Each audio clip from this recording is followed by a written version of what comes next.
হাদিসটি শুনুন, আপনার চোখে পানি চলে আসবে। হযরত মুসা আলাইহিস সালামের জামানায় এক বৃদ্ধার একটি বাচ্চা মারা গেল। সেই দুঃখে বৃদ্ধা কাঁদতে লাগলো। তখন হযরত মুসা আলাইহিস সালাম বৃদ্ধাকে বললেন, তুমি কাঁদছো কেন?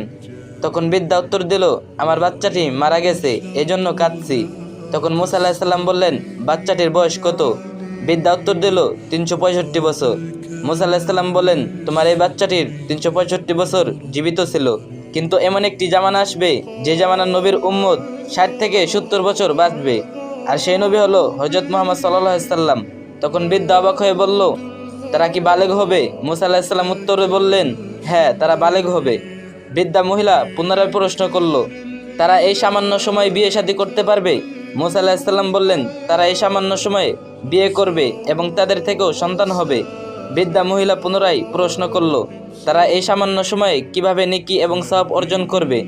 তখন হযরত মুসা আলাইহিস সালাম বললেন, তারা এই সামান্য সময়ে এত নেকি অর্জন করবে যে তাদের নেকি যদি আমাদের নেকির উপর রাখা হয় তাহলে আমাদের নেকির কোনো নিশানাও থাকবে না, শুধু তাদের নেকি দেখা যাবে।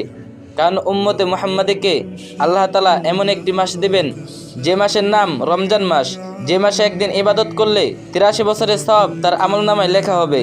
তাহলে তারা যদি এরকম একটি মাস পায় তাহলে হিসাব করলে আমাদের কোনো নেকি তাদের সমান হবে না। শুকরিয়া আদায় করেন আমরা যে শেষ নবীর উম্মত হতে পেরেছি, আলহামদুলিল্লাহ। আর ভিডিওটি একটা শেয়ার করে দিন, আর যে যত পারেন বেশি বেশি কপি লিঙ্ক করে দিন।